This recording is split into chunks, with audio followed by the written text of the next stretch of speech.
ایک صحابی نے حضور صلی اللہ علیہ وسلم سے 3 عجیب سوال کیے۔ حضور صلی اللہ علیہ وسلم جب مدینہ تشریف لے گئے، ایک صحابی جو اس وقت تک مسلمان نہیں ہوئے تھے، حضرت عبداللہ بن سلام، جو آپ کی خدمت میں حاضر ہوئے اور عرض کرنے لگے، میں آپ سے 3 سوال کروں گا، اگر آپ نے ٹھیک جواب دے دیے تو میں آپ پر ایمان لے آؤں گا، ورنہ نہیں۔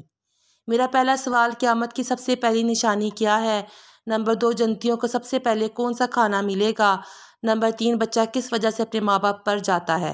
حضور صلی اللہ علیہ وسلم نے ان کے سوالوں کے جواب دیتے ہوئے فرمایا، قیامت کی پہلی نشانی وہ آگ جو لوگوں کو مشرق سے مغرب کی طرف لے جائے گی۔